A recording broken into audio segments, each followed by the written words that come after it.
नमस्कार सभी को। कक्षा 9 के सभी विद्यार्थियों का मेरे चैनल में हार्दिक स्वागत है। आज मैं उपस्थित हूँ आपकी संस्कृत गद्य भारती का 9वां पाठा अंतरिक्षम विज्ञानम लेकर। तो इसका जो है 2 भाग हो चुके हैं। अब आज इसका तीसरा भाग है, तीसरा और अंतिम भाग।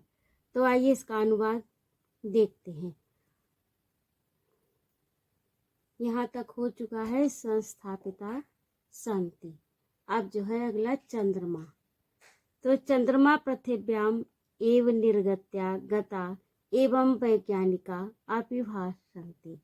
चंद्रमा पृथिव्या यानी पृथ्वी से ही एव ही निर्गत निकल कर गता गया एवं वैज्ञानिका अभिभाषण। ऐसा वैज्ञानिक कहते हैं कि चंद्रमा पृथ्वी से ही निकलकर गया है, ऐसा वैज्ञानिक कहते हैं।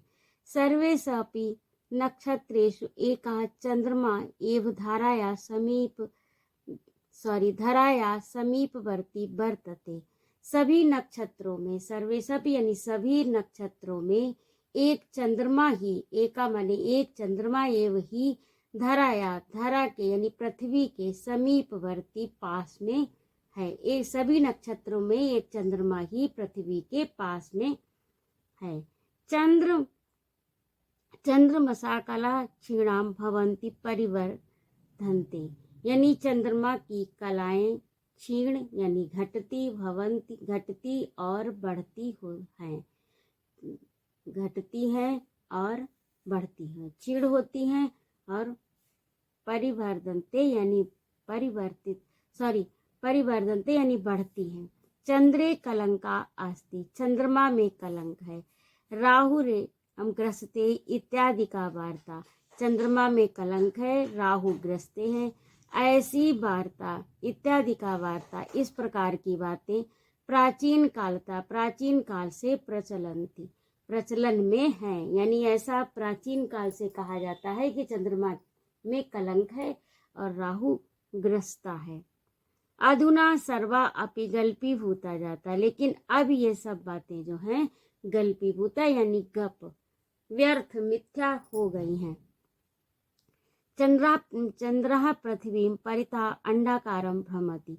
चंद्र जो है, चंद्रमा पृथ्वी के परितः चारों ओर अंडाकार रूप में घूमता है। चंद्रमा पृथ्वी के चारों ओर अंडाकार रूप में घूमता है। और पृथ्वी स्वयं सूर्य परितः भ्रमति। और पृथ्वी जो है वो स्वयं सूर्य के चारों ओर घूमती है।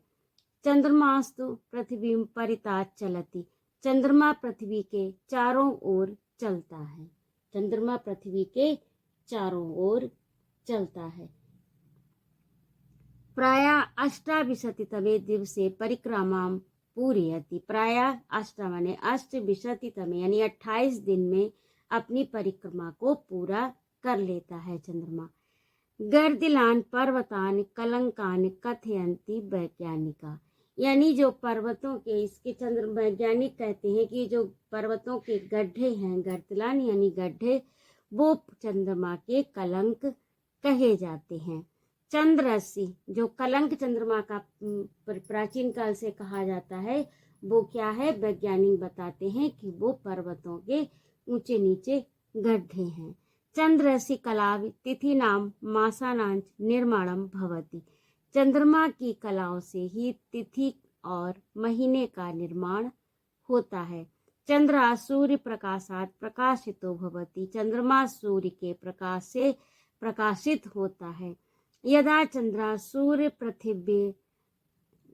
चंद्रा जब चंद्र यानी चंद्रमा सूर्य पृथ्वी अंतराले जाते। जब चंद्रमा सूर्य और पृथ्वी के बीच में आ जाता है, जब चंद्रमा सूर्य और पृथ्वी के बीच में आ जाता है, तब क्या होता है?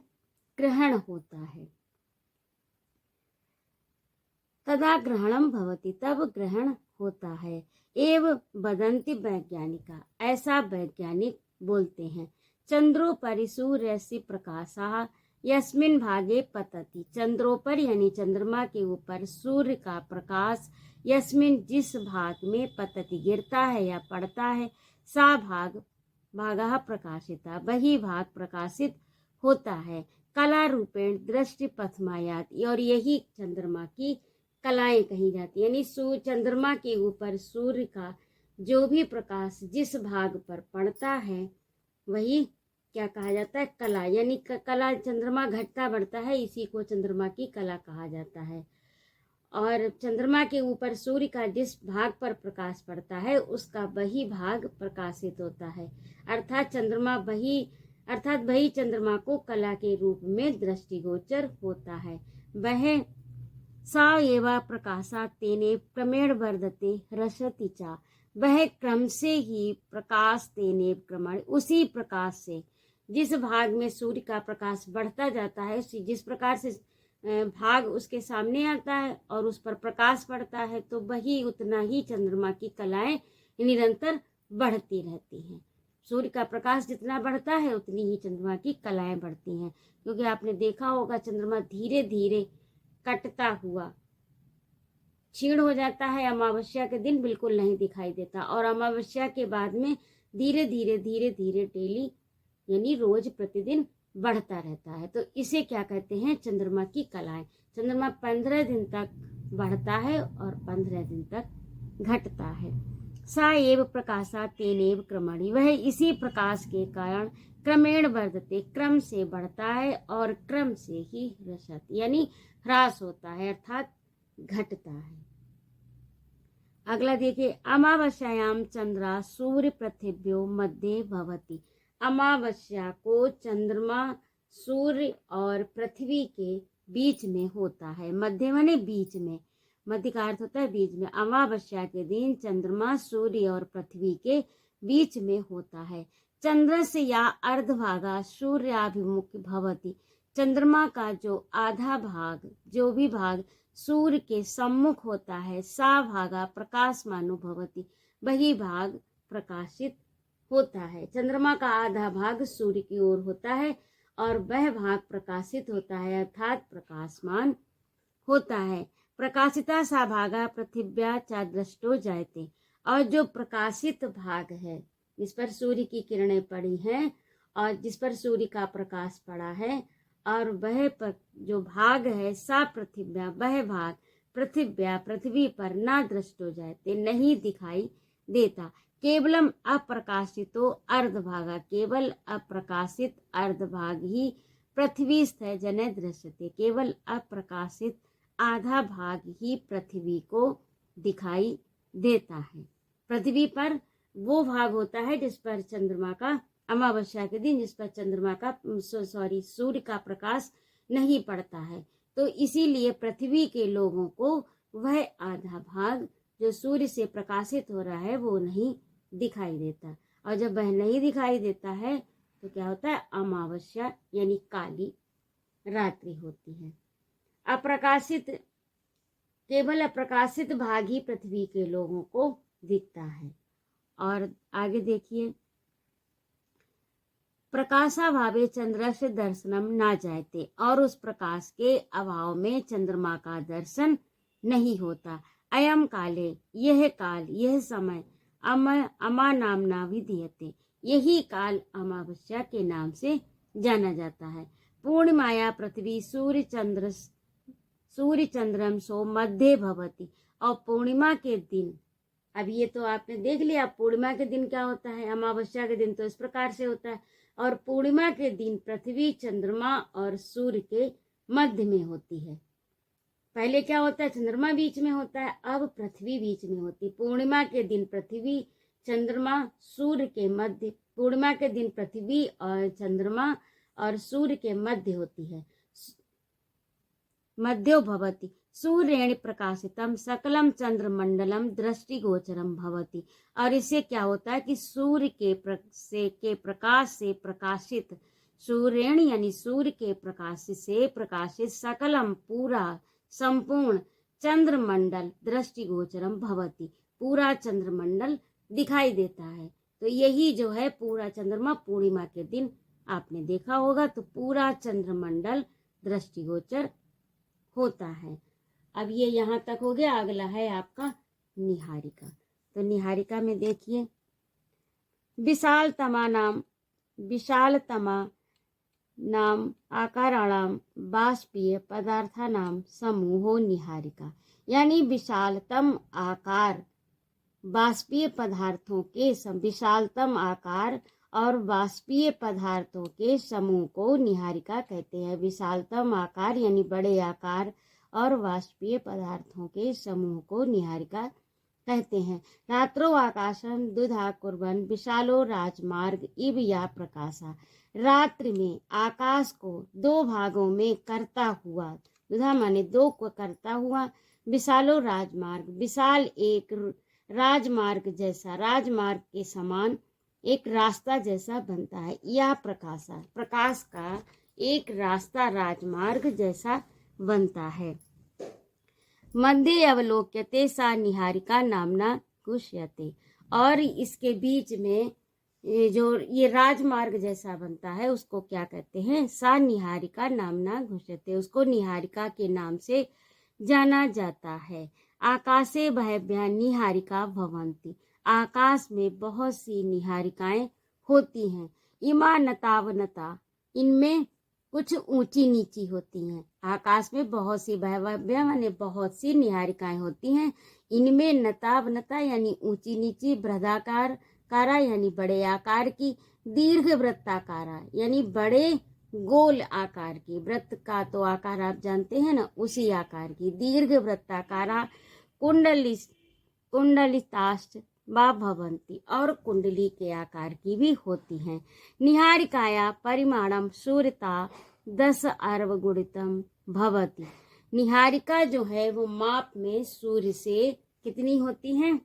निहारिकाओं का सूर्य से ये बड़ी होती हैं। और कितनी बड़ी होती हैं? निहारिकाया परिमाणम सूर्यता, यह है सूर्य से, यानी निहारिका का माप सूर्य से 10 खरब गुना होता है। दीर्घा निहारिका, बड़ी निहारिका, एकम पृथकम ब्रह्मांडम भवति। बड़ी निहारिकाएं जो होती हैं, बड़ी निहारिका एक पृथक यानी अलग ब्रह्मांड होती है। निहारिका मध्य अगणिता तारा, निहारिका के मध्य में अनगिनत तारे परितः। निहारिका मध्य अगणिता तारा परिता, निहारिका के मध्य में अगणित तारे और परिता बाष्पीय पदार्था भवंती। और तारों के चारों ओर बाष्पीय पदार्थ होता है। निहारिका के बीच में अगणित तारे और तारों के चारों ओर बाष्पीय पदार्थ होते हैं। रात्रो निर्मला गंगा इव दृष्टिपथ मायाति। रात्रि में आपने देखा होगा कि रात में निर्मल गंगा के समान ये दिखाई देती है। एक लंबी सी प्रकाश की रास्ता जैसी जो होती है, आपने देखा होगा कभी कभी। तो रात्रो निर्मला गंगा इव दृष्टिपथ मायाति। रात्रि में निर्मल गंगा के समान यह दिखाई देती है। अतः आकाश गंगा नामना भी दीयते। और इसे आकाश गंगा कहते हैं। इसका नाम आकाश गंगा है, अर्थात इसे आकाश गंगा कहते हैं। अस्या 10 सहस्त्र कोट्या गुम्फिता परस्परम आकृष्टा तारा भवन्ति।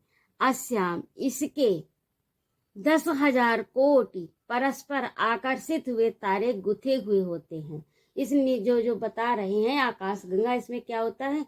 इसमें 10,000 कोटि परस्पर आकर्षित हुए यानी आपस में आकर्षित हुए सटे हुए तारे गुथे हुए होते हैं। गुम्फित का अर्थ होता है परस्परम आकृष्टा तारा भवन्ति। आधुनिका वैज्ञानिका सूर्य ग्रहेषु, आधुनिक वैज्ञानिक सूर्य ग्रहों में Budh, Shukra, Prithvi, Mangal, Brihaspati, Shani, Uranus, Varun, Neptune, Varuni, Pluto यानी यम इति नवग्रहान वर्णयन्ति।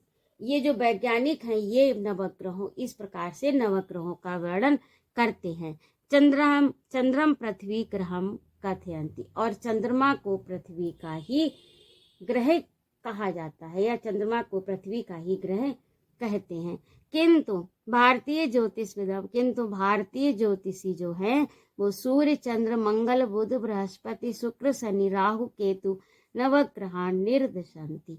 किंतु भारतीय ज्योतिष जो है वो सूर्य, चंद्र और मंगल, गुरु, बृहस्पति, शुक्र, शनि, राहु, केतु, ये 9 ग्रहों का वर्णन करते हैं या इन 9 ग्रहों को बताते हैं, निर्देश करते हैं।